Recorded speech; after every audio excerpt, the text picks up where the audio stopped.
자, 그 다음에 로마자 4번 단체협약의 내용 및 효력이죠. 이 부분 중요합니다. 이 부분 설명드릴게요.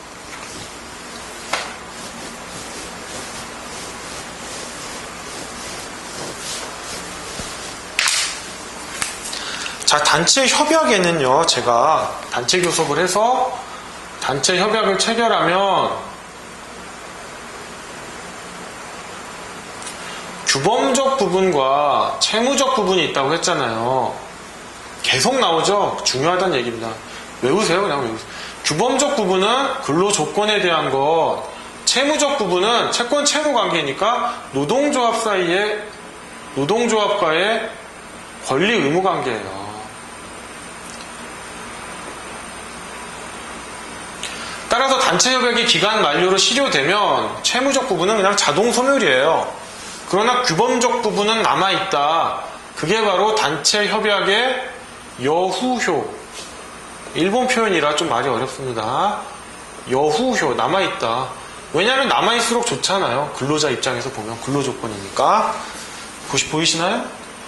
여후효 문제인데 1번 의의 밑에서 세 번째 줄 보시면 규범적 부분에 대해서는 노조법 제33조가 강행적 효력과 보충적 직접적 효력을 규정하고 있는 반면 채무적 부분에 대해서는 이러한 규정이 없어 계약 일반의 효력이 적용된다. 이 부분입니다. 자, 2번 단체협약의 규범적 부분과 그 효력인데요. 263페이지 음영 보시면요. 단체협약의 규범적 부분에 대해서만 이 부분에 대해서만 단체협약의 일반적 효력과 일반적 구속력과 지역적 구속력이 인정돼요. 이게 단체협약의 확장에 대한 거예요. 확장. 효력을 비조합원들까지 미치게 하는 확장에 대한 겁니다. 그 단체협약이 실효되어도 규범적 효력은 존속하지만 단체협약의 여후효 문제, 채무적 효력은 소멸한다. 다만 단체협약의 채무적 부분이더라도 새로운 단체교섭 체결을 위한 단체교섭의 절차 조항은 남아있어야 되죠. 이렇게 생각하시면 돼요. 계약이 해제가 되면 원상회복 다 소멸되죠. 하지만 청산을 위한 규정은 효력이 남잖아요. 다 무효가, 다 효력이 소멸되는 게 아니라 그렇게 보시면 돼요. 새로운 단체교섭 체결을 위한 절차 조항은 채무적 부분이라고 하더라도 그 효력이 유지된다. 규범적 부분은 당연히 효력이 유지되고요. 여후효의 문제입니다. 자, 단체협약의 여후효 문제는요. 페이지 274페이지에 있는데 그쪽 부분에서 설명을 드릴게요. 페이지 274페이지에 있습니다. 자, 나번 규범적 부분에 대한 권리 의무 주체는요. 조합이 아니에요. 이 경우에는. 규범적 부분은요. 보시면 노동조합의 구성원인 조합원과 사용자 또는 사용자 단체와의 문제예요.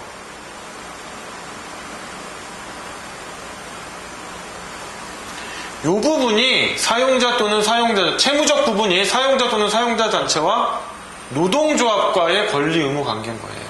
조합원에 대한 거니까 근로조건이 되겠죠. 근로자 개개인이니까. 자, 그래서 264페이지 규범적 효력의 한계 보시면요. 외부적 한계. 단체 협약이라고 하더라도 선량한 풍속이나 노동관계 법령상의 강행법규를 위반하면 안 됩니다.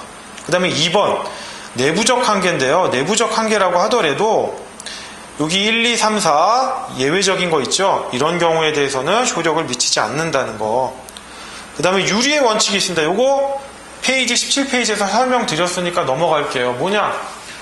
단취근이라고 했죠. 단취근. 효력의 노동법의 법원에 우위해가지고 단취근인데 단체협약, 취업규칙, 근로계약인데 취업규칙과 근로계약이 더 유리해요. 그런데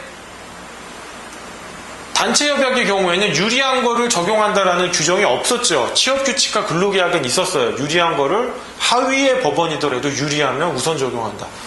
하지만 단체협약의 경우에도 규정이 없지만 취업규칙이나 근로계약이 유리하면 이게 적용된다.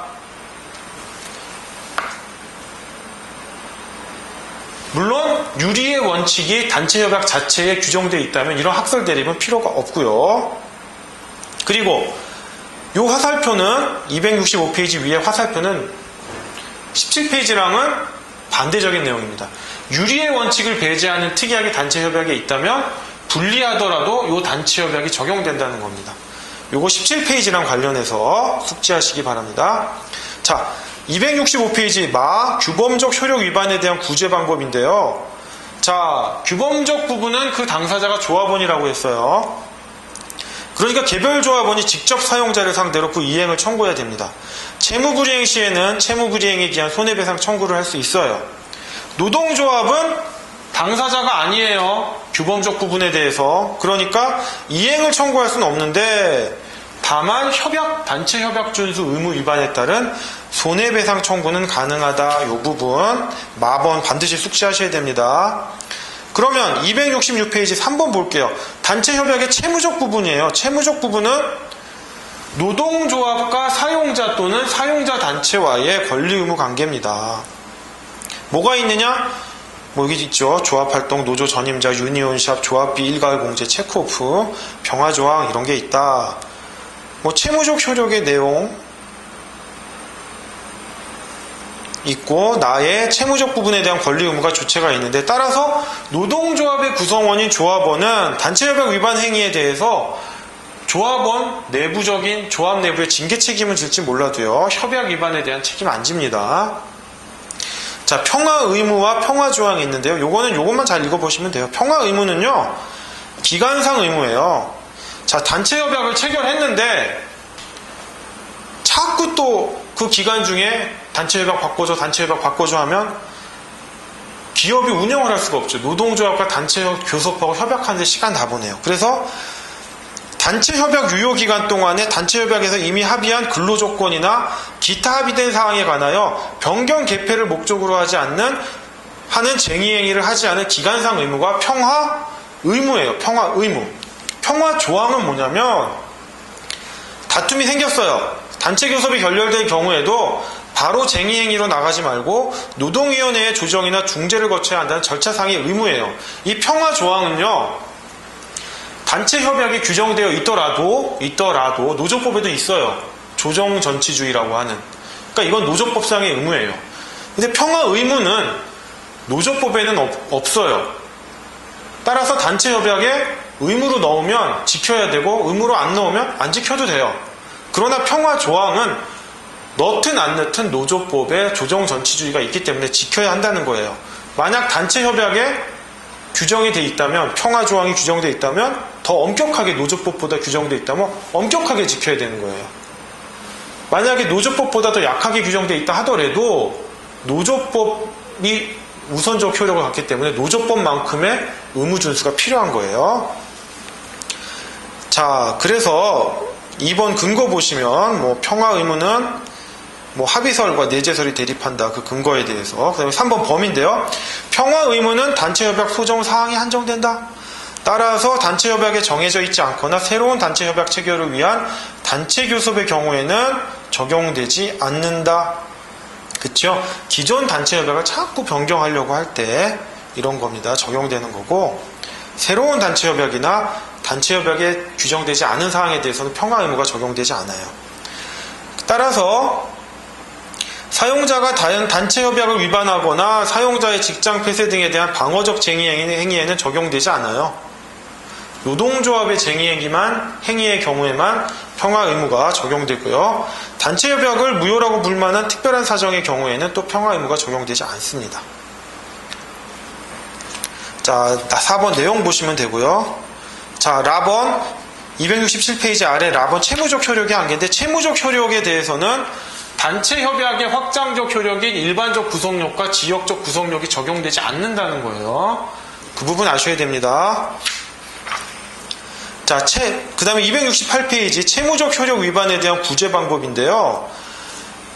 말 그대로 노동조합은 사용자 또는 사용자 단체를 상대로 그 이행을 청구할 수 있어요. 채무니까.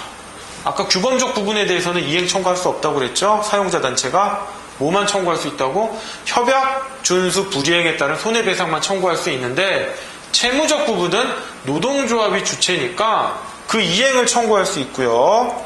채무불이행에 따른 손해배상을 청구할 수 있어요. 여기서 민법을 너무 열심히 공부하신 분들이 채권 채무 관계 하니까 막 나가세요.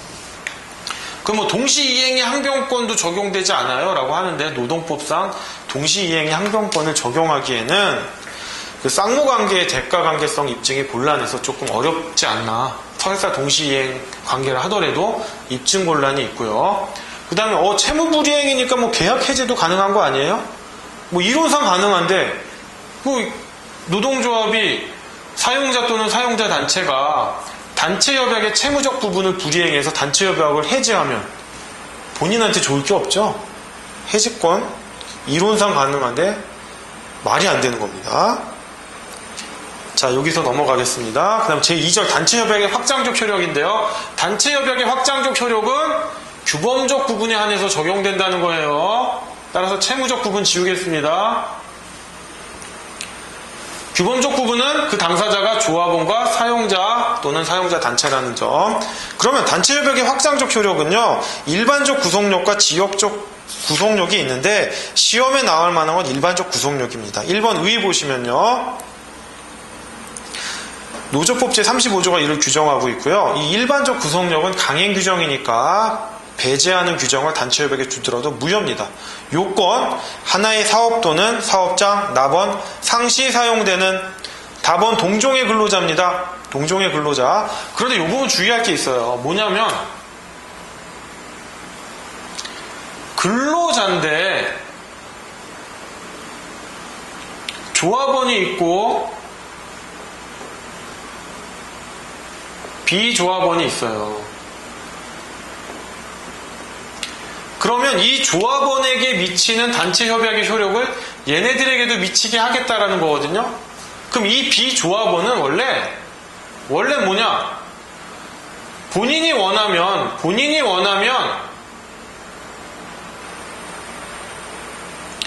조합원이 될 수 있는 자에 한정되는 거예요.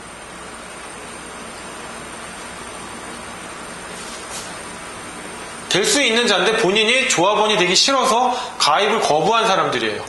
그 사람들에게 일반적 구속력이 미치는 거지, 애초부터 조합원 자격이 없는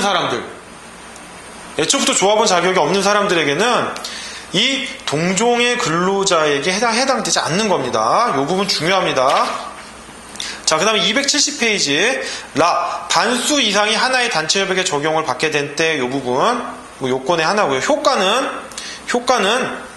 세 번째 줄 보시면, 즉 상시 사용되는 동종의 근로자 숫자는 일반적 구속력을 적용하기 위한 적용 요건에는 해당되는데요. 일반적 구속력이 적용되는 다른 동종의 근로자는 상시로 사용되는 근로자일 필요는 없어요. 또한 일반적 구속력에 의하여 확장 적용되는 것은 요 규범적 부분에 한정된다는 점 아시기 바랍니다. 그 다음에 로마자 3번 지역적 구속력은요, 노조법 제36조에 있는데 요 부분은 뭐 나올 확률이 일반적 구속력에 비해서는 낮지 않나. 하지만 단체협약의 효력이 나오면 그냥 기계적으로 검토하셔야 돼요. 일반적 구속력, 지역적 구속력.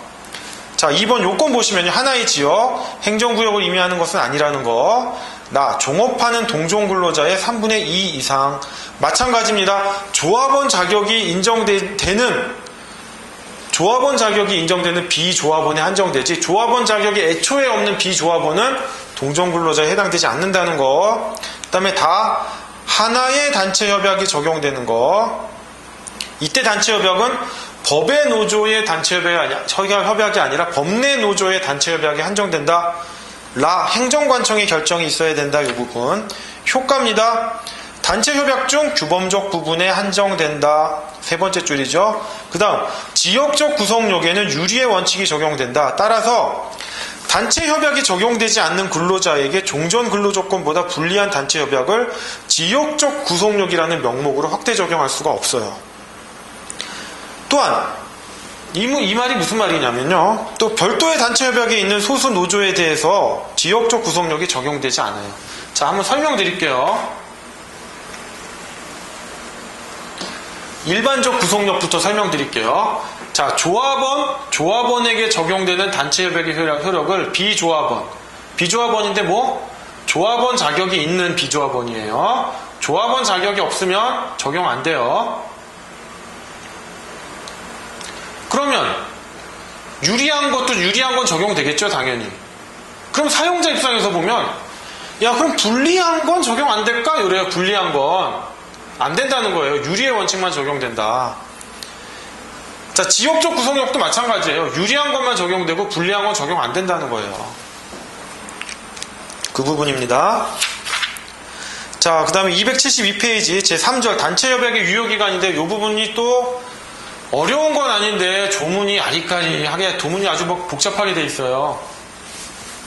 이 복잡한 조문을 분석을 하겠습니다. 자, 단체협약의 유효기간인데요. 유형이 세 가지가 있어요. 조문 보지 마시고 일단 설명을 들어보시면 일단 1유형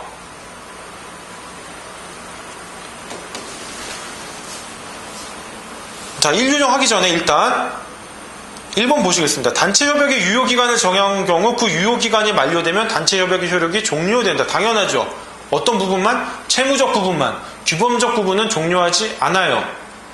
새로운 단체협약이 체결될 때까지. 그게 바로 단체협약의 여후효라고 했습니다. 채무적 부분도 소멸하는데 채무적 부분 중에 새로운 단체협약 체결을 위한 절차 조항은 소멸하지 않는다. 앞에 설명드렸죠. 하지만 그 유효기간은 2년을 초과할 수 없고요. 유효기간을 정하지 아니한 경우 또는 2년을 초과하는 유효기간을 정한 경우에는 그 유효기간은 2년이 됩니다. 이건 일반론인데 단체협약의 유효기간이 일단 유효기간에 별도 약정이 없어요. 유효기간에 대한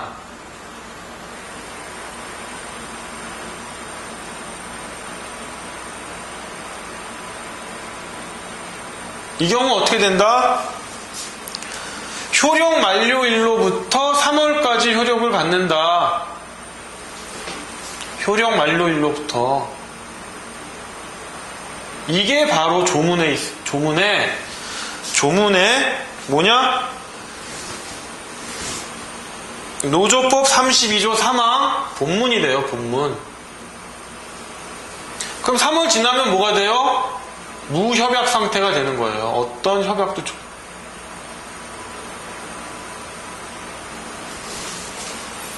3월까지만 효력을 가진다고 했으니까.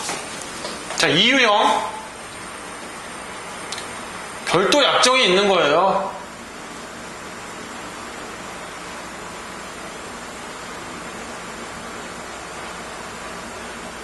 별도 약정이 있으면 약정대로 하겠죠.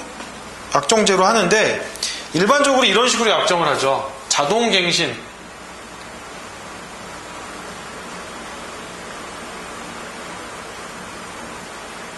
계속 되풀이되는 거예요. 단체협약 유효기간이 있는데 어느 시점부터 요 정도 시점부터 이의를 제기하지 않으면 기존 단체협약이 계속 갱신되는 거예요. 똑같은 게. 이 부분은 어디 보시면 되냐면 제32조 3항 보세요.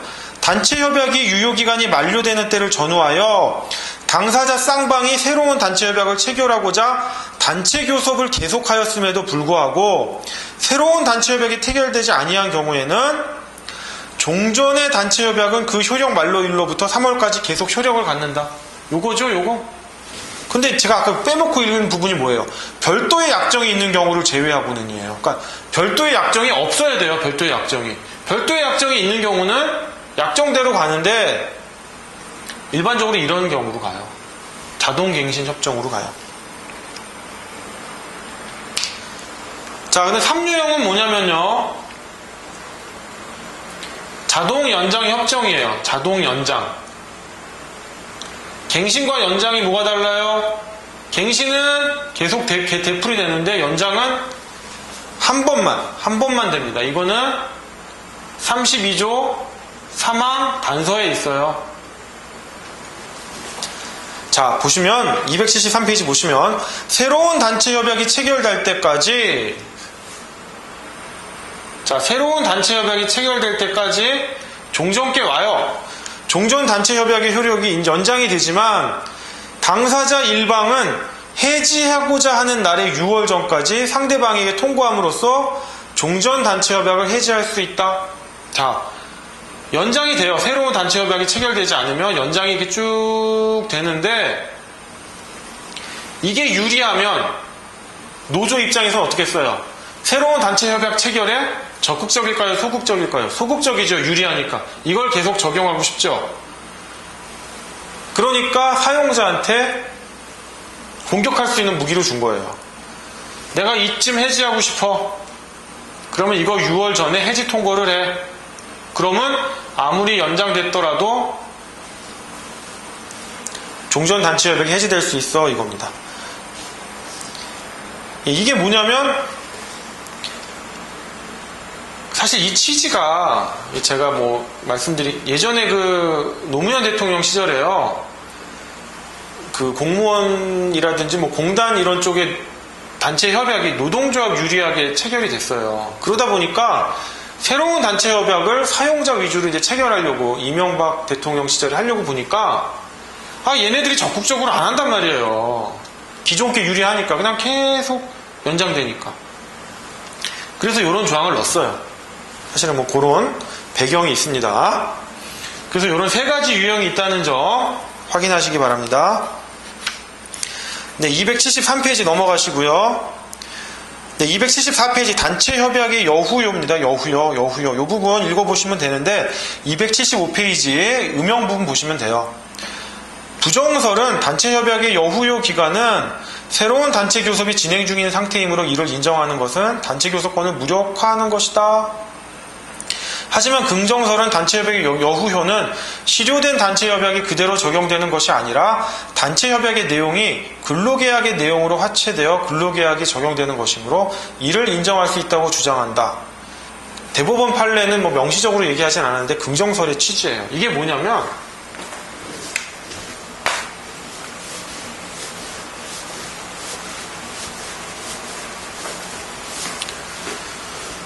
단체 협약이 효력 만료가 되고 유효기간 만료했어요. 그러면 규범적 부분은 어떻게 된다? 규범적 부분은 계속 효력 인정되고 채무적 부분은 효력 인정 안 되는데 뭐만 된다? 절차 조항만 된다. 새로운 단체 협약을 체결하기 위한 절차 조항만 가능하다 이랬어요. 그러면 규범적 부분에 대한 단체 협약 효력표가 인정되는 부분에 있어서 취업규칙이나 근로계약으로 개별적인 근로조건을 변경시켜버리면 이 여유효를 인정한 거를 무력화하는 게 아니냐. 또는 새로운 단체 협약을 체결하려고 하는데 각계격파식으로 근로자를 공격하는 거 아니냐라고 하는데 인정할 수 있다라는 게 대법원 판례의 취지입니다. 이 부분. 네, 그 제4절, 제5절 넘어가시면 되고요. 제6절, 단체 협약에 규정된 인사명령의 사전합의 조항의 법적 의미. 이게 저번 시간에 사전합의가 뭔가 이 부분 설명드렸을 거예요. 읽어보시면 되고요. 중요한 부분이니까 읽어보셔야 됩니다. 그 다음에 277페이지인데 이 부분은 일종의 그 현대 모비스 사건인데 이 부분 한번 보셔야 돼요. 이 부분이 뭐냐면 규약과 단체 협약에서 조합원 범위를 다르게 적용한 경우예요. 이때 대법원이 어느 게 맞다? 단체 협약의 조합원 범위가 맞다 이랬어요. 뭐냐면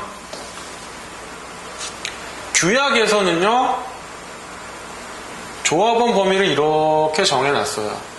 근데 단체 협약에서는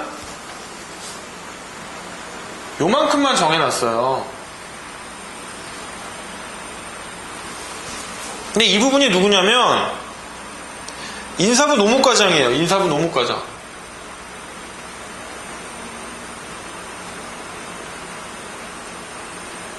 근데 이 부분이 해고를 당해요. 해고인데 노조법상 부당노동행위로서의 해고가 아니라 징계해고를 당해요. 근로기준법상. 그런데 이 사람이 돌변해서 내가 규약에 따르면 조합원 일단 인사부 노무과장은 조합원이 될 수 있습니까? 없습니까? 사용자의 이익을 위한 자니까 조합원이 될 수 없는데 해고를 당해요. 징계해고를 당해요. 그러니까 규약에 의해서 조합원 범위에 해당되니까 조합에 가입을 하고요. 조합 사무실에 막 들락날락 거려요. 조합 사무실에 출입을 해요. 그러니까 사용자가 눈에 거슬리는 거예요. 근데 이 부분 좀 공부하신 분들은 딱 날카롭게 지적하실 수 있어요. 저 선생님, 해고의 효력을 다투는 자는 부당 노동행위로서 부당해고를 당한 자 아닙니까? 그 사람만이 노조법상의 근로자로서 인정되는 거 아닐까요? 맞아요. 징계해고를 당했기 때문에 이 사람은 해고의 효력을 다투는 자가 아니에요. 따라서 노조법상 근로자가 인정이 안 되고 조합 출입을 하면 안 돼요. 그런데 이 현대모비스 단체 협약에 보면요, 부당 노동행위로서의 부당해고뿐만 아니라 징계해고를 당한 자도 해고의 효력을 다투는 자로서 일상적인 조합 활동이 제한당하지 않는다고 해요. 그래서 이런 게 가능했던 거예요. 이거 헷갈리시면 안 돼요. 그러니까 원고인 현대모비스가 주장을 하는 거예요. 주의적으로. 단체 협약에 의하면 너 조합원 아닌데? 이래요. 그러니까 피고가 아니 규약에 위반되는 단체 협약이 무효고 규약에 의하면 난 조합원이니까 출입할 수 있어. 그러니까 다시 또 원고가 예비적으로 청구를 해요. 일단 주의적 항변에 대한 또 재항변을 합니다. 뭐라 하면 노조법은 단체 협약 대상을 명시적으로 제한하지 않는다. 따라서 노조법을 위배하지 않는 한 단체 협약으로 조합원 범위에 관한 사항을 규정할 수 있고 단체 협약은 끼케야 유효기간이 2년 아니냐.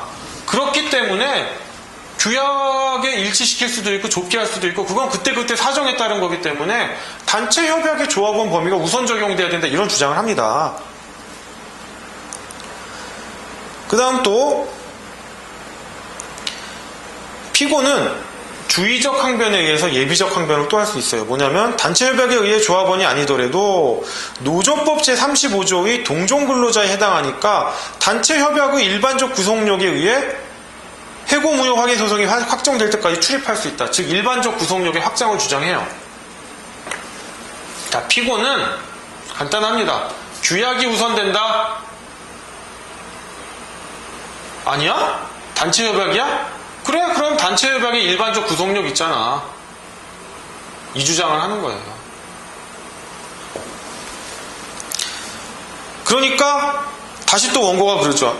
여기서 동종의 근로자라는 건 애초에 조합원에 가입할 수 있는 자격이 있는 비조합원이지 너는 애초에 조합원 가입 자격이 없는 비조합원이다. 그러니까 일반적 구속력에 해당되지 않는다 그래요. 결과는 뭐냐면 회사 손을 들어줍니다. 즉 단체 협약이 우선된다. 규약 우선 깨졌죠? 일반적 구속력도 깨지는 거예요. 얘는 단체 협약에 의하면 애초부터 조합원이 아니에요. 그러니까 일반적 구속력도 적용될 수가 없어요. 이 원고와 피고의 항변은 여러분 시험에서 보면요. 변호사 입장에서 사용자를 대변하라, 근로자 입장에서 또는 노동자 입장에서 대변하라 이런 문제가 나오거든요. 주의적 청구와 예비적 청구, 주의적 항변과 예비적 항변 나눠서 검토하셔야 됩니다. 자, 그 다음에 제7장 쟁의행위인데요. 이것도 어렵습니다. 조금만 더 힘을 내겠습니다. 쟁의행위. 근데 쟁의행위 어렵진 않아요. 간단해요.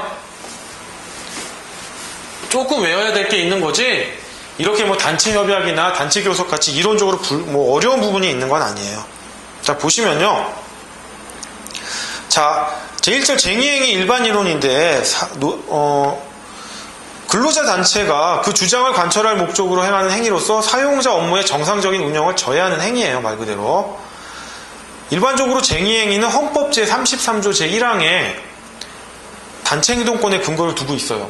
근로자 단체의 쟁의행위는. 그런데 사용자 단체의 쟁의행위, 사용자의 쟁의행위, 직장 폐쇄는요, 헌법상의 권리가 아니라 노조법상의 권리다라는 점, 요 제1절을 통해서 확인하시면 되고요. 제2절, 쟁의행위 정당성입니다. 쟁의행위 정당성은요, 조합활동의 정당성과 달리 뭐가 하나 추가된다? 절차의 정당성이 추가된다.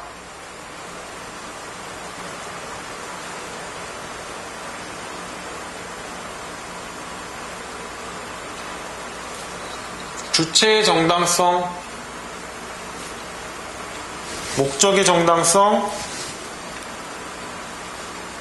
시기의 정당성, 수단, 방법의 정당성, 절차의 정당성으로 5가지 요건을 구비해야 합니다. 자, 하나씩 보겠습니다. 279페이지 로마자 1번 주체의 정당성 보면요. 1번 쟁의행위 주체로서의 노동조합 법내 노조여야 된다. 법내 노조여야 된다. 자, 그리고 참고 보시면요. 280페이지 참고 보시면 노조법 제37조 쟁의행위의 기본원칙에서 제2항 조합원은 노동조합에 의하여 주도되지 아니한 쟁의행위를 하여서는 아니 된다. 즉 노동조합은 법내 노조입니다. 따라서 조합원, 근로자는 개개인이 쟁의행위를 할 수 없어요. 헌법에는 근로자가 단체행동권을 가지고 있다고 하는데요. 그건 헌법이에요. 노조법은 노동조합에 의해서 주도하는 쟁의행위만이 허용됩니다. 자, 그럼 280페이지 보시면요. 법의 노조의 노조법상 쟁의행위 주체성 인정되느냐? 자, 마찬가지예요. 여기에서도 아까 말씀드린 대로 노동조합의 실질적 요건으로서 적극적 요건과 소극적 요건이 있다고 했죠. 조합의 설립 요건에. 근데 형식적 요건이 있는데 적극적 요건과 소극적 요건을 갖췄지만 형식적 요건을 결한 법외 노조는요. 쟁의행위 주체성이 인정됩니다. 노조법상. 그런데 아까 소극적 요건 중에 일부는 있는데 노조법 제2조 제4호 단서에 가목과 라목을 결여한 노동조합은 어떻게 되나? 형식적 요건은 무조건 없고요. 얘는 노조법상 쟁의행위 인정됩니다. 노조법상. 얘는 노조법상 쟁의행위가 인정되지 않아요. 마찬가지 단체교섭도 그랬죠. 노조법상 단체교섭권이 인정된다. 노조법상 단체교섭권이 인정되지 않는다. 왜? 실질적 노조법 제2조 4호가 노동조합은 노조법 제2조 4호의 실질적 요건을 구비할 것을 요건으로 했기 때문에 엄밀히 실질적 요건 결했잖아요. 실질적 요건 중 소극적 요건인 가목과 라목을 결여했기 때문이에요. 예.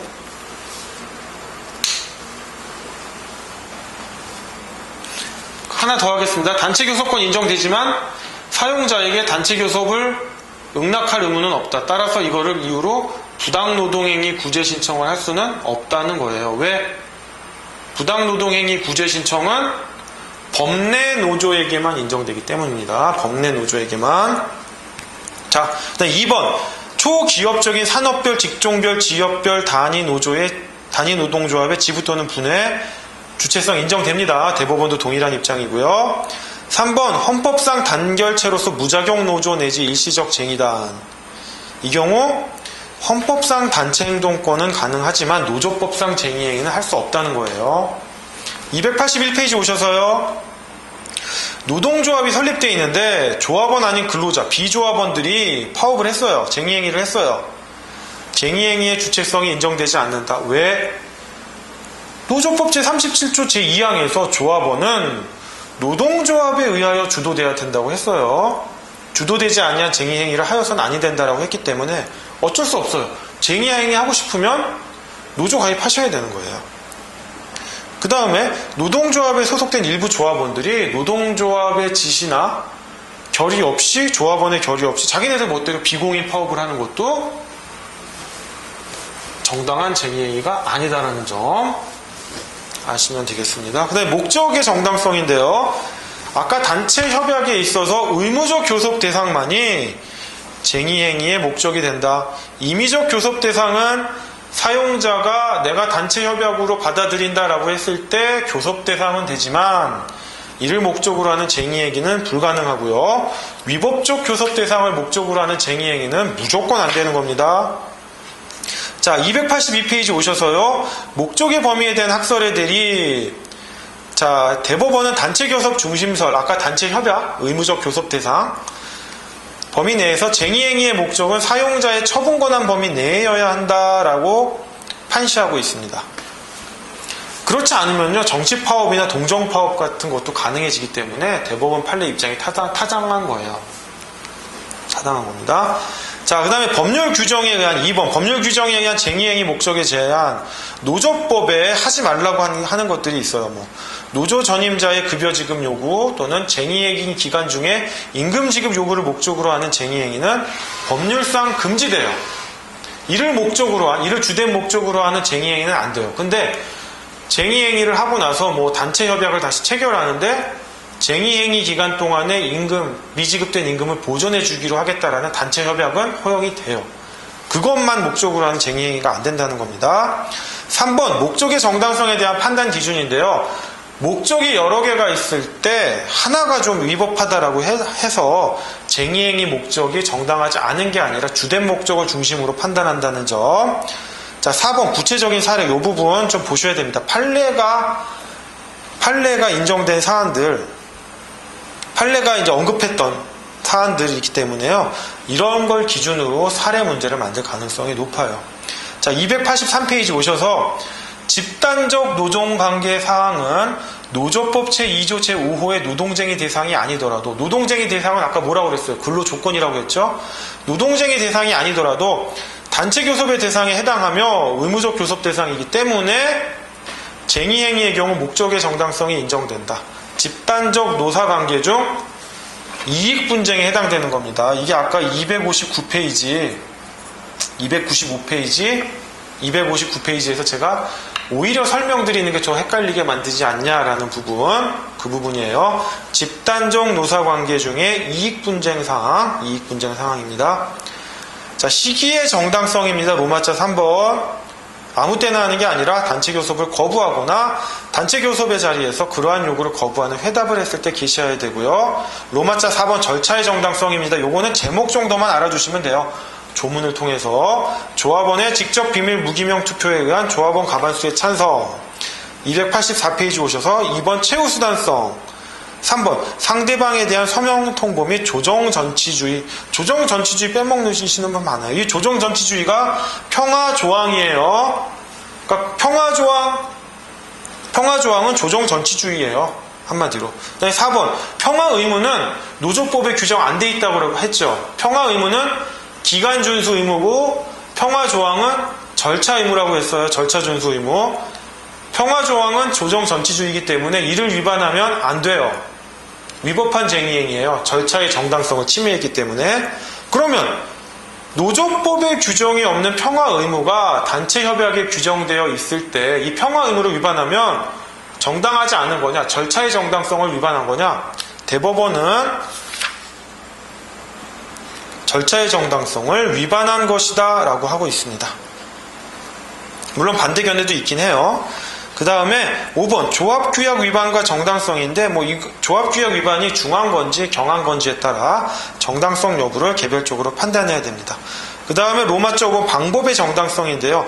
어떠한 경우에도 쟁의행위는요, 기업시설에 대한 사용자의 소유권 및 재산권과 충돌이 일어나기 때문에 폭력이나 파괴행위를 수반하여서는 안 됩니다. 그것을 수반하지 않을 경우에 286페이지 참고 노조법 제4조 정당행위로서 위법성이 조각되는 거예요. 자, 그 부분 화살표 아래 단순 파업과 형법상 업무방해죄의 관계인데 이 부분이 이제 새로운 판례가 나왔어요. 작년에. 뭐냐? 사용자는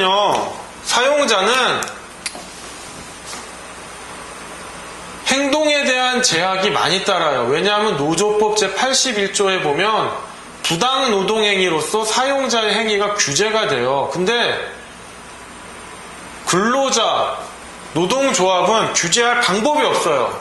그러니까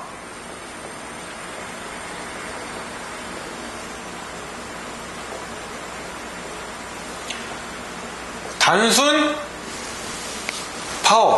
파업이 뭐냐면 그냥 폭력이나 파괴 행위를 수반하지도 않고요. 그냥 노무 제공만 거부해요. 근로자의 의무 중에 주된 의무는 근로 제공 의무죠. 근로 제공 의무는 현실적으로 근로를 제공하는 게 아니라 사용자의 지시에 따라 언제든지 근로를 제공할 수 있는 대기 상태에 있으면 족하다. 이행의 제공 같은 거예요.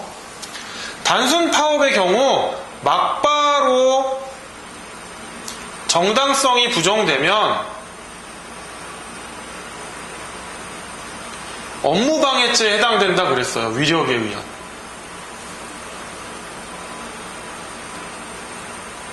왜냐하면 사용자는 너무 부담이 크고 근로자 노동조합을 제한할 방법이 없어서. 근데 단순 파업은 쟁의행위 중에 가장 약한 건데 쟁의행위 중에 여러 요건들이 있잖아요. 그 수많은 요건 중에 하나가 삐그덕거려가지고 정당성이 부정되면 막바로 막 범죄자가 되는 거냐.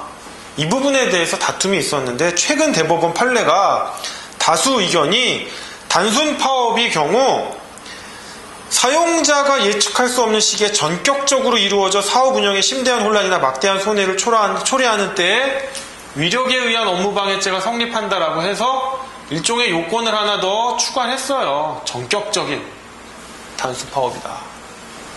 전격적이어야 된다. 여전히 소수 의견은 업무방해죄의 구성 요건에 해당하지 않는다라고 합니다. 이 부분 써주셔야 돼요. 이 부분 이번에 나올 확률이 높아요. 진짜. 계속 문제됐던 부분입니다. 그 다음에 2번 법률에 의한 제한입니다. 가 폭력행위 등 금지되어 있고요. 나 노동조합의 지도와 책임 받으셔야 됩니다.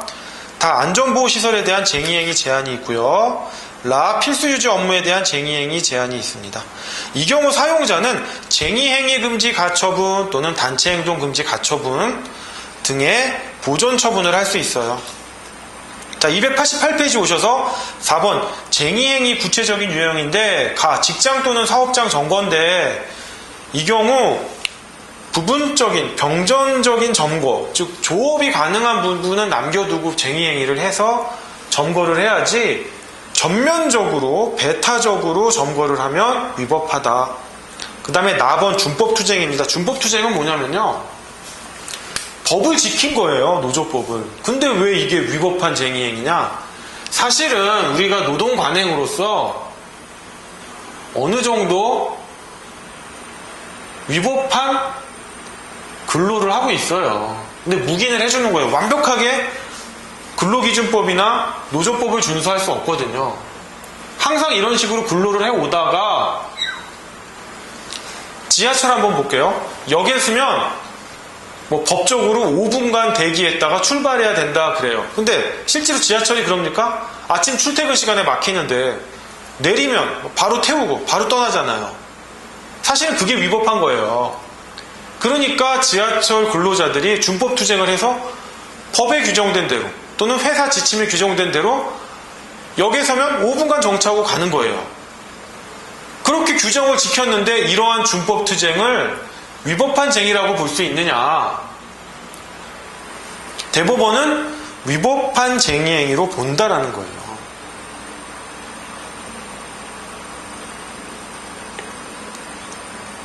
제가 좀 표현이 잘못되네요. 위법한 쟁의행위로 본다는 게 아니라 쟁의행위로 본다는 거예요. 쟁의행위로. 위법한 쟁의행위가 아니라 일단 쟁의행위로 본다는 거예요. 쟁의행위로 보고 위법한지 정당한지 여부는 아까 말씀드린 그 요건을 따진다는 거예요. 자, 준법투쟁이 쟁의행위에 해당하는지 여부입니다. 준법투쟁이. 자, 근데 위법한 근로고 준법투쟁은 적법한 근로예요.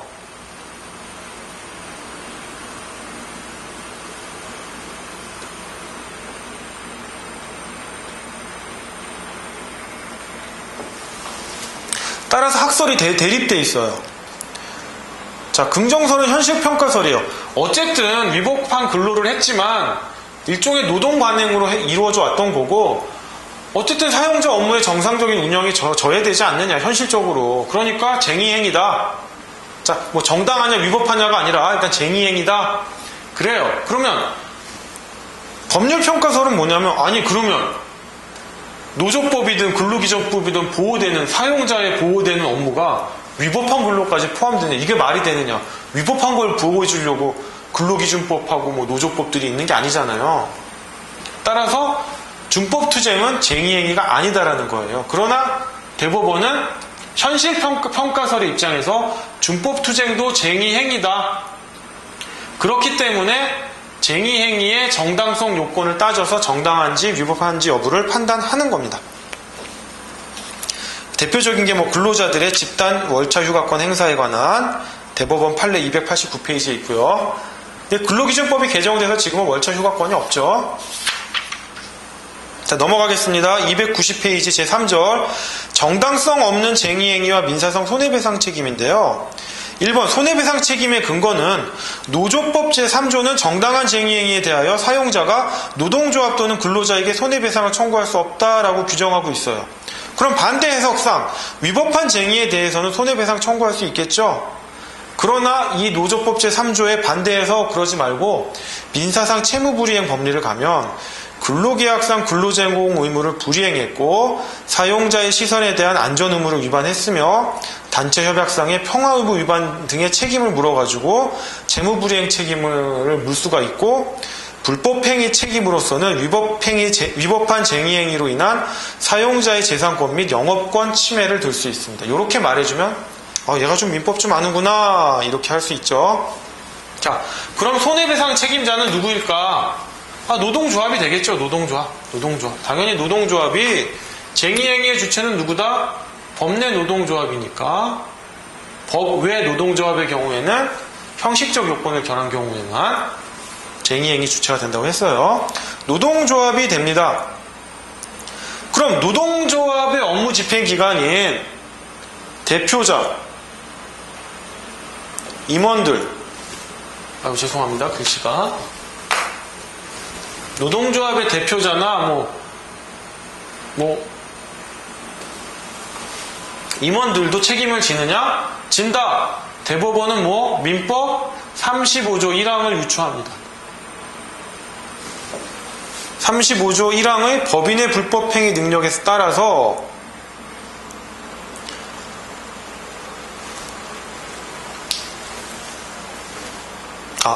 잠시만요. 자, 잠깐 설명이 혼란이 일어났네요. 자, 노동조합이 위법한 쟁의행위를 하잖아요. 근데 노동조합 자체가 머리가 있고 손발이 있는 게 아니죠. 이 사람들을 통해서 이루어지는 거잖아요. 노동조합의 위법한 쟁의행위라는 게. 그래서 노동조합은 민법 35조 1항의 법리를 유추 적용해서 노동조합의 책임을 묻습니다. 이들의 행위를 민법 35조 1항의 법리를 통해서 노동조합에게 손해배상 책임을 묻고, 그럼 이 대표자나 임원들은 어떤 책임을 묻느냐?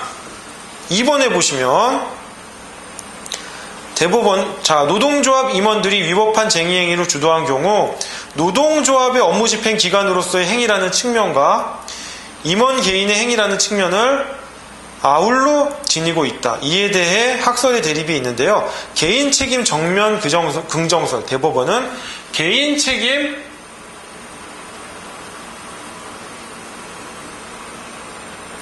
전면 긍정설에 따라 너희도 책임을 져라.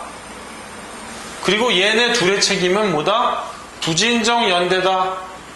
이겁니다. 제가 지금 마음이 급하니까 자꾸 이렇게 말이 헛나오는데, 노동조합의 책임은 민법 35조 1항에 의한 겁니다. 왜? 노동조합 자체가 불법행위를 할 수 없거든요. 대표자나 임원을 통해서 하는데 35조 1항의 법리를 통해 노동조합도 책임을 지고, 대표자 임원은 대법원이 개인 책임 전면 긍정설에 따라서 판례가 책임을 지고, 이 경우 부진정 연대 책임이라는 거, 이 부분 보시면 되겠습니다. 그럼 일반 조합원 책임질까요? 일반 조합원은요, 임원들의 지시에 따라 한 거에 불과해요. 물론 일반 조합원이 노동조합의 지시를 어기고 비공인 파업을 하거나 쟁의행위 중인데 노동조합이나 노동조합 대표자가 관리를 잘 했는데 얘가 정도를 넘어서 폭력이나 파괴행위를 했어요. 얘만. 갑자기 무슨 필 받아서 그랬는지. 아니면 노동조합은 쟁의행위를 하지 않고 있는데 일반 조합원들이 나서서 비공인 파업을 했어요. 그런 경우는 당연히 책임져야죠. 손해배상 책임을. 근데 노동조합이 주도한 또는 노동조합 대표자 임원이 지시한 행위만 한 일반 조합원도 손해배상 책임을 져야 하느냐, 이 부분에 대해서 학설은 부정합니다. 근데 판례가 공정해요. 상당히 엄하게 묻죠. 쌍용차 판결 보시면 알 거예요. 대법원은 여기 일반 조합원 하지만부터 보시면 대법원은 쟁의행위 역시 조합원 개인의 자유로운 의사결정을 기초로 하여 인정된 것이며 쟁의행위는 노동조합의 단체적 행위임과 동시에 조합원 개인의 행위이므로 실행행위 주체로서의 개인 책임은 부인될 수 없다 하여 일반 조합원의 손해배상 책임을 인정하고 있습니다. 상당히 무서운 거예요. 자, 293페이지 손해배상의 범위, 상당인과관계, 이 문구만 아시면 돼요. 상당인과관계, 사용자가 위법한 쟁의행위를 유발한 측면이 있으면 사용자의 과실도 과실상계가 된다. 과실상계. 자, 이때의 과실상계, 과실은 뭐다? 우리가 흔히 말하는 과실이 아니라 약한 의미의 부주의라는 거. 과실상계의 과실은 일반적인 과실하고는 그 요건이 완화되어 있어요. 그 다음에 징계책임과의 병용 가능하다. 손해배상 책임을 묻는 것과 별도로 징계 책임을 물을 수 있고 이게 이중처벌금지에 해당되지 않는다. 이 부분입니다. 그 다음에 로마자 5번 쟁의행위와 제3자의 손해인데요. 1번 정당한 쟁의행위일 경우, 그 다음 페이지가 2번 위법한 쟁의행위인 경우인데 이 부분도 중요해요. 중요하니까 꼭 읽어보셔야 됩니다. 자, 그 다음 제8장 사용자의 직장 폐쇄인데요. 이게 바로 사용자의 쟁의행위인 거예요. 사용자의 쟁의행위인데 이게 이번 작년에 1회 변호사 시험에 나왔었죠. 그래서 이번에도 나올 확률은 높지 않을 것 같은데 좀 중요한 부분들이 있어요. 뭐냐면 사용자의 직장 폐쇄는 헌법상에 부여된 권리가 아니라 노조법상에 부여된 권리라는 점이에요. 그 다음에 295페이지 보시면 그 요건이 1항 노조법 제46조 제1항 보시면 쟁의행위를 개시한 이후에만 할 수 있고 2항 노동위원회에 신고를 해야 됩니다. 그런 제한적인 요건이 있어요. 일단 로마자 2번 법적 성격을 보면 뭐 세 가지 견해가 있는데 긴급피난이라고 보는 경영권설이 타당해요. 자, 노조법 제46조 1항에 보시면 사용자는 노동조합이 쟁의행위를 개시한 이후에만 직장 폐쇄를 할 수 있다 그래가지고 이런 뭐 말도 안 되는 논의가 있어요. 이 쟁의행위가 정당한 것만 말되고 위법한 쟁의행위의 경우엔 직장 폐쇄를 할 수 없다 그래요. 근데 우리가 형법에서 긴급피난이 뭡니까? 뭐 정대정해관계 그러죠. 정대정해관계. 우리가 정당방위는 뭐예요? 부정. 뭔가 부정대 정해관계라고 그래요. 그러면 정당방위 상황인데 정당방위 상황이면 정당방위 할 수 있죠. 그죠? 긴급피난하면 안 돼요? 당연히 되는 거잖아요. 누군가가 나를 때리려고 하고 있어요. 그럼 내가 맞고 저 사람 때려도 되죠? 정당방위죠? 저 사람이 때리려고 하니까 내가 남의 집으로 피신하다 보니까 남의 집 뭐 대문이나 창문을 망가뜨렸어요. 긴급피난이죠. 정당방위는 가능한데 긴급피난이 안 된다. 말이 안 되죠? 따라서 직장폐쇄의 법적 성격을 긴급피난이라고 보는 경영권설에 의하면 노조법 제46조 1항의 직장폐쇄의 요건은 정당한 쟁의행위뿐만 아니라 노동조합의 위법한 쟁의도 포함된 겁니다. 뭐 이런 걸 학설 대립으로 한다는 게 웃겨요. 그 부분이 음영입니다. 자, 295페이지 3번 요건 보면 시기 대항적 방어적 직장 폐쇄만 가능하면 선제적 공격적 직장 폐쇄는 안 된다. 노동조합의 쟁의행위는 직장 폐쇄의 개시 요건이자 존속 요건이니까요. 쟁의행위가 종료되면 사용자의 직장 폐쇄도 막바로 종료돼야 됩니다. 목적, 공격적인 목적의 직장 폐쇄는 허용되지 않는다. 296페이지 3번 오시면 부분적 직장 폐쇄 같은 것도 인정되지 않는다. 왜냐하면 부분적 직장 폐쇄를 허용하면요. 공격적인 직장 폐쇄로 악용될 소지가 있어요. 4번 절차 신고하여야 한다라고 되어 있는데 이게 단속적 규정으로 봐서 이거를 결여했다라고 해서 직장 폐쇄의 정당성 요건에 해당되진 않습니다. 자, 로마자 4번 효과입니다. 정당한 직장 폐쇄는요, 파업 참가자뿐만 아니라 파업 불참자에 대한 임금 지급 의무 및 휴업수당 지급 의무가 면제돼요. 위법한 직장 폐쇄의 경우에는 파업 참가한 사람들에게는 임금 전액이 지급되어야 합니다. 죄송합니다. 위법한 직장 폐쇄의 경우에는 파업 불참 근로자들에 대해서는 임금 전액이 지급되어야 해요. 임금 전액이.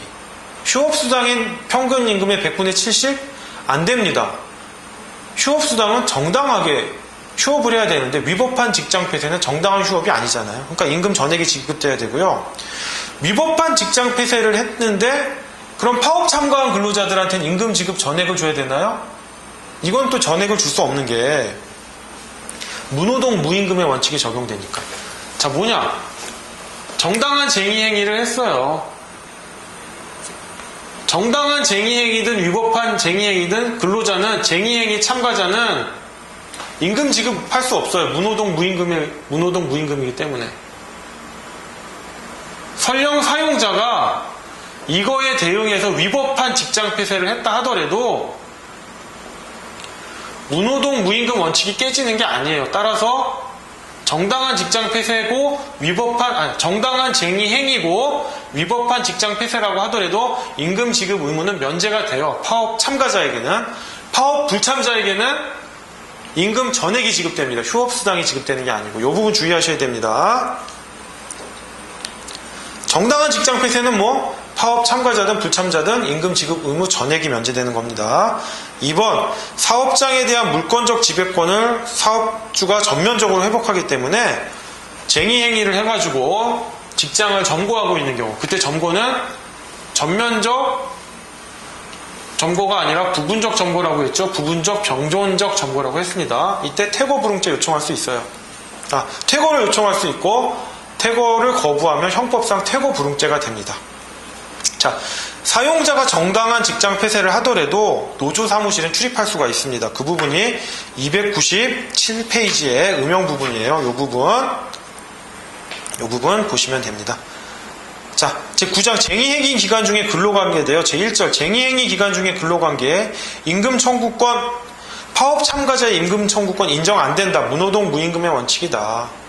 하지만 단체 협약이나 취업 규칙 등으로 사용자의 임의적인 임금 지급을 규정할 수는 있어요. 규정하면 줘야 되고요. 하지만 그거를 목적으로 한 쟁의행위는 안 된다는 거. 자, 그 다음 2번 299페이지 2번인데요. 파업 불참자의 임금 청구권인데 조업이 가능한 경우와 불가능한 경우로 나누어져 있습니다. 이 부분 한번 살펴보시고요. 쟁의행위 중인 기간 중에 근로일 산정인데 승진이나 승급, 상여금, 퇴직금을 산정하기 위한 근속기간의 근로일에는 쟁의행위 기간이 당연히 포함돼요. 근로한 걸로. 근데 연차휴가 산정에 있어서 제가 근로기준법 설명할 때 비례삭감설 말씀드렸죠. 그 부분 페이지 130페이지에 있습니다. 페이지 130페이지에 그 부분 참고하시기 바랍니다. 자, 로마자 4번은 뭐냐면 우리가 근로를 하면요, 일주일에 40시간 근로하면 1일을 유급휴일을 주잖아요. 우리가 말하는 주휴일. 흔히 일요일이죠. 그럼 쟁의행위 기간 중에 근로를 하진 않았어요. 하지만 이 주휴일은 뭐예요? 무노동 유임금이거든요. 그러니까 이 쟁의행위 기간 중에 주휴일에 해당되는 부분 있잖아요. 이 부분은 임금을 줘야 되는 거 아니냐, 쟁의행위를 했지만, 이런 논리가 나왔어요. 그래서 대법원이 이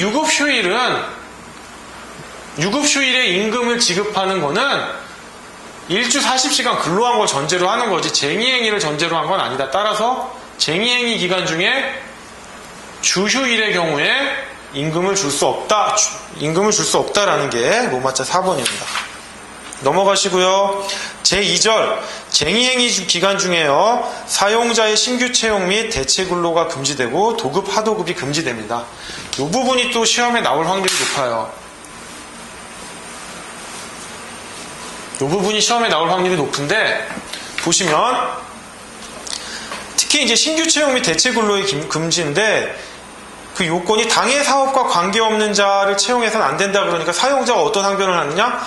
난 당해 사업과 관계 있는 자를 대체했다. 따라서 이들이 맡은 업무가 쟁의행위로 중단된 업무인지 여부는 문제되지가 않는다 이래요. 즉 뭐냐? 근로자 중에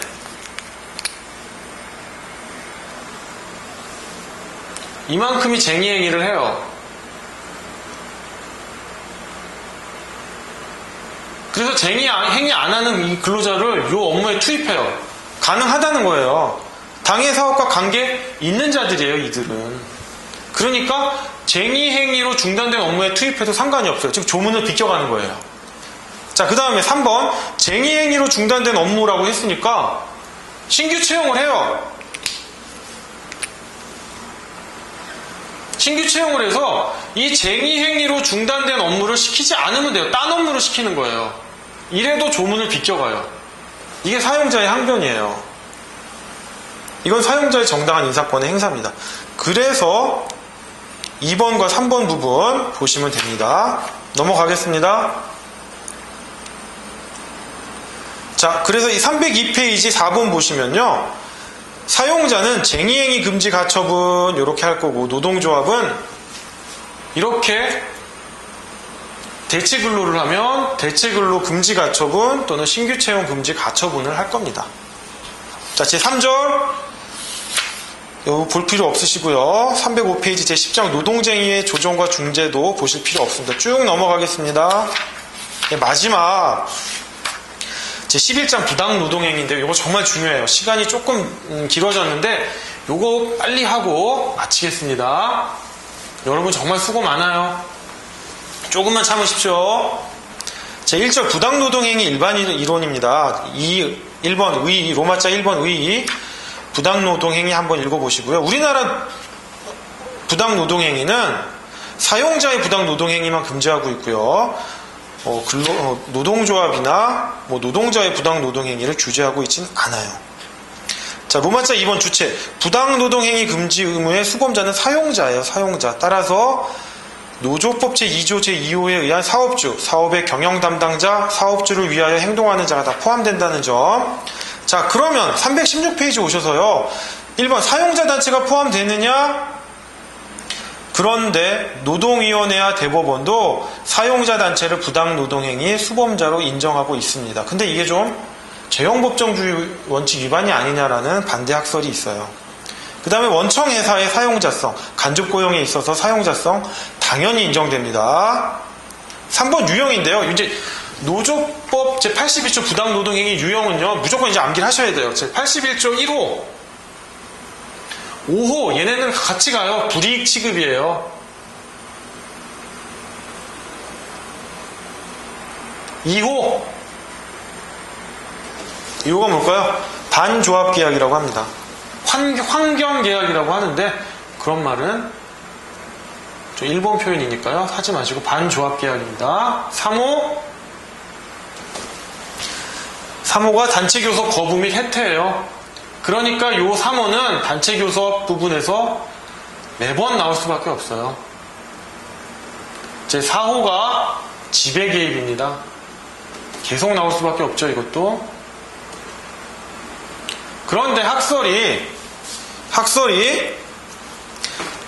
일반적으로 요 4호를요, 포괄 규정으로 보고 1호, 2호, 3호를 예시 규정으로 봐요. 그러니까 우리가 이혼 소송할 때, 유책 사유할 때 포괄적인 규정이 있잖아요. 그 각각의 예시 규정에 해당 안 되면 혹시라도 포괄 규정에 해당할까봐 포괄 규정을 유책 사유로 포함시키듯이 부당 노동행위 구제 신청을 할 때도 이 각 1호, 2호, 3호 하나의 유형을 적고요. 4호를 그냥 기계적으로 넣는 거예요. 포괄 규정이기 때문에. 그런데 임종률 교수님은 이게 각각이 개별적이다라고 하고 계세요. 근데 다수설은 4호를 포괄 규정이다. 그래서 예비적으로 주장할 수 있다 이렇게 보고 있습니다.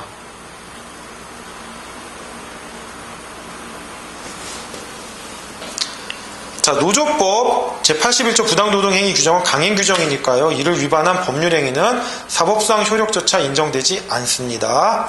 자, 317페이지 오셔서요. 부당노동행위 구제 절차는 행정적 구제 절차와 사법적 구제 절차가 있습니다. 자, 그 구제 신청인인데요. 1호, 5호와 2호는 해당 근로자 및 노동조합이 구제 신청할 수 있어요. 이거 반드시 암기하셔야 돼요. 3호는요. 단체 교섭 권한은 누가 갖고 있다고 했죠? 노동조합만 갖고 있다고 했죠? 그러니까 노동조합밖에 안 되는 거예요. 4호는 학설 대립이 있습니다. 노동조합만 가능하다라는 견해가 있고요. 아니다. 노동조합, 이게 보이시나 모르겠네요. 노동조합 플러스 해당 근로자다. 보이시나 모르겠습니다. 노동조합 플러스 해당 근로자, 넓게 보는 게 좋아요. 노동조합 플러스 해당 근로자도 가능하다라는 점. 자, 밑에 음영 보겠습니다. 노동조합의 구제 신청권은 당해 근로자의 구제 신청권과는 별도의 독자적인 권한이므로 해당 근로자의 구제 신청권을 대위하거나 대리하는 게 아니에요. 이 경우 노동조합은 자기의 권리를 주장하는 거예요. 대위하는 게 아닙니다. 자, 그 다음에 마지막 음영, 산업별 노동조합의 지부나 분해의 경우 설립신고를 하지 않았다면 단체 교섭이나 쟁의행위는 할 수 있지만 부당노동행위 구제 신청권은 인정되지 않는다. 이는 노조법상 노동조합, 즉 법내 노조에게만 인정되는 권리이기 때문입니다. 넘어갑니다. 구제 신청기간, 3번 구제 신청기간 조문 보시면 아시고요. 4번 구제 이익 및 소외 이익도 보시면 됩니다. 구제 이익의 판단 시기는 부당 노동행위를 한 시점이 아니라 노동위원회 처분시입니다. 처분시. 그리고 소외이익의 판단 시기는요. 사실심 변론 종결시입니다. 이거는 법원에서 판단하는 거기 때문에 그렇습니다. 자, 그 다음에 부당 노동행위 의사와 입증 책임입니다. 로마자 6번인데요. 부당 노동행위의 의사가 이게 지금 고의가 필요한지 여부인데요. 자, 대법원 견해를 보시면 됩니다. 대법원은요. 제1호와 5호 불이익 취급의 경우에는요. 고의가 있어야 된다라고 하고 그 고의 의사를 추단합니다.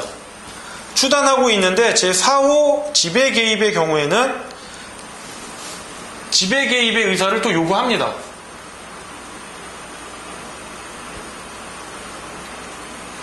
하지만 이 지배 개입으로 인해서 단결권 침해의 결과가 발생하는 것은 요건으로 하지 않고 있어요. 따라서 제1호와 제5호의 경우에는 고의를 요건으로 한다. 하지만 고의를 추단하고 있다는 점. 그 다음에 제4호의 경우에는 지배 개입의 의사를 필요로 한다는 점입니다. 그 다음에 입증 책임 부분 하단에 화살표 부분이죠. 징계 해고의 정당한 사유와 부당노동행위 의사의 경합입니다. 제가 1호, 5호와 4호의 경우에 고의랑 지배개입 의사가 필요하다는 점 설명드렸습니다. 자, 뭐냐면 징계해고의 정당한 사유와 부당노동행위 의사의 경합은 뭐냐면 근로기준법상 징계해고를 하는데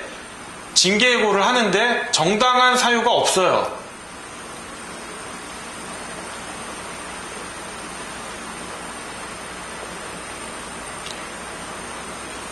그러면 당연히 노조법상 부당해고가 해당되느냐, 부당노동행위로서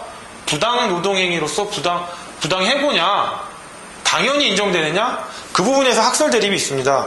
이게 바로 이제 처분 사유의 경합 또는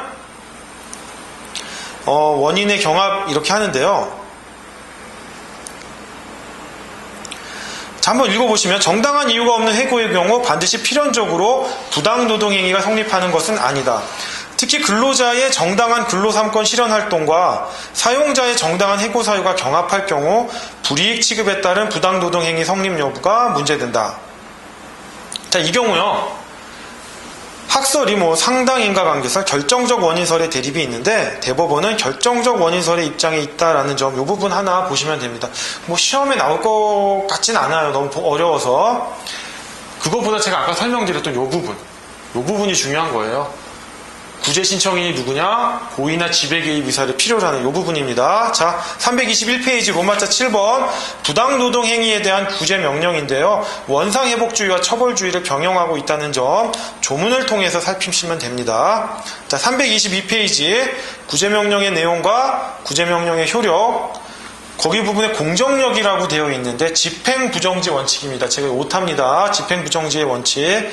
자, 4번에 긴급이행명령제도인데요. 그 부분에서도 제가 공정력이라고 써놨는데 집행부정지의 원칙입니다. 이 부분 오타 수정해 주시기 바랍니다. 자, 이제 각 개별 유형으로 들어가서요. 제2절 부당노동행위와 불이익 취급입니다. 제1호와 제5호인데 자, 성립 요건은요. 실제 불이익한 결과가 발생해야 되는 것은 아니지만 이러한 고의가 있어야 된다. 근데 이 고의가 추단한다 라고 해서 대법원은 불이익 취급 의사에 대해서 학설 대립은 필요설, 불필요설, 절충설이 있지만 대법원은 절충설의 입장인 것 같다. 고의를 어떠한 행위로서 추단한다라고 해서 절충설의 입장인 것 같다. 그리고 이 불이익 취급이요. 꼭 불이익 취급만이 아니라 영전같이 얘를 조합원으로 가입할 수 없는 높은 직급을 줘요. 그러면 조합원 가입을 못하니까 노동조합 활동도 할 수 없잖아요. 이렇게 분명히 이건 불이익이 아니라 좋은 이익을 준 건데도 이런 경우도 불이익 취급에 해당한다는 점, 그 부분이 로마자 2번 성립 요건의 화살표 부분에 해당되겠습니다. 넘어가셔서 로마자 4번 인과관계를 요구하는데 객관적 인과관계설의 입장에 있다 이겁니다. 자, 로마자 5번 해고사유와 불이익 취급 원인의 경합, 이 부분이 아까 말씀드렸던 처분사유의 경합이죠. 한번 읽어보시면 됩니다.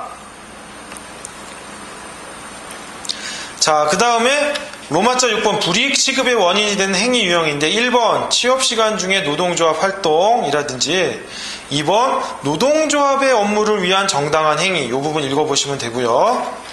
자, 3번 유인물 배포 행위, 그 다음에 4번 연장근로의 요구 등이 있습니다. 연장근로를 요구하는 거는요, 근로자의 권리가 아니에요. 내가 연장근로를 하면 연장근로 수당을 받으니까 연장근로 하겠습니다라고 할 수는 없어요. 다만 그게 다른 근로자와 차별을 둬서 이 해당 근로자를 불이익을 주려고 한다고 하면 그 경우에는 부당노동행위에 해당된다는 겁니다. 그 부분이 4번이고요. 자, 근데 제3조 부당노동행위와 반조합계약 제2호인데요. 그 옆에 계약이라고 되어 있는데 그 부분은 삭제해 주십시오. 뭐 추가적으로 더 들어간 것 같습니다. 자, 로마자 2번 단결강제와 샵조항인데 단결강제는 제가 앞서 설명드렸듯이 일반적 단결강제와 제한적 단결강제가 있다. 일반적 단결강제는 노동조합에 가입해야 되지만 내가 노동조합은 선택할 수 있다. 제한적 단결강제는 노동조합에 가입해야 되고 특정 노조에 가입해야 된다라고 해서 제한적 단결강제는 노동조합의 근로자의 소극적 단결권을 매우 많이 침해하고 있죠.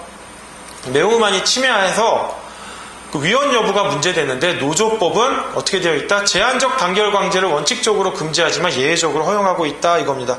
자, 클로즈드 샵 조항과 유니온 샵 조항 요 정의를 보시면 되고요. 자, 328페이지 오셔서 헌법재판소는 그 소극적 단결권 침해 여부에 대해서 합헌으로 보았다는 점, 이 부분 앞서 설명드렸습니다.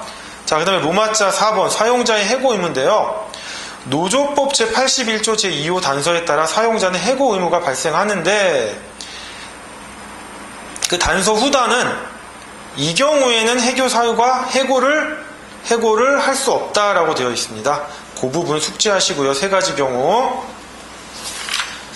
숙지하시면 됩니다. 자, 그 다음 넘어가셔서 330페이지 제4절 부당노동행위와 단체교섭 거부는요, 단체교섭 파트에서 해당되고 그 구제 신청인은 노동조합에 해당된다는 점 보시면 됩니다. 자, 그 다음에 제5절입니다. 여기 제14절, 제15절 되어 있는데 제4절하고 제5절입니다. 자, 마지막 부당노동 행위와 지배 개입인데 이거는 학설 대립이 있지만 포괄적 규정으로서 예비적으로 주장 가능하다는 점 이렇게 알아두시면 되고요. 구제 신청인으로서 노동조합만 가능하다라는 견해가 있지만 근로자에게 유리하게 노동조합뿐만 아니라 해당 근로자도 구제 신청이 가능하다라고 보시면 되고요. 이 경우 지배 개입 의사를 필요로 한다. 다만 단결권 침해의 결과는 요하지 않는다.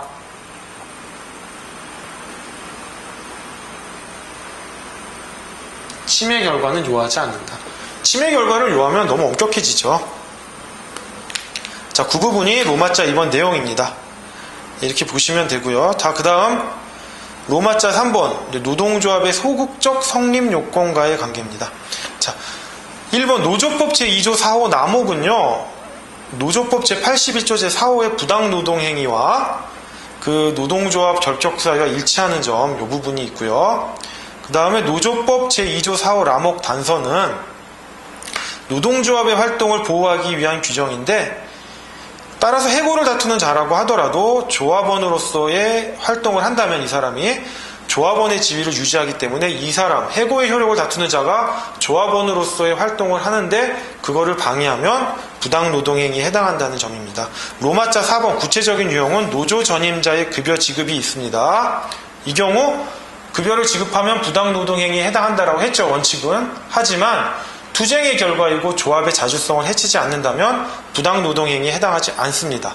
그 다음에 2번 사용자의 견해 표명인데 이 부분이 최근에 문제되고 있어요. 뭐냐면 노동조합이 쟁의행위를 하는데 사용자가 또는 노동조합이 쟁의행위를 하지 않더라도 조합활동을 합니다. 단체행동권의 하나로서. 이 경우 사용자가 사용자로서도 자기 입장을 표명해야 되니까 언론 출판의 자유 등에 의해 자기 견해를 표명할 수 있어요.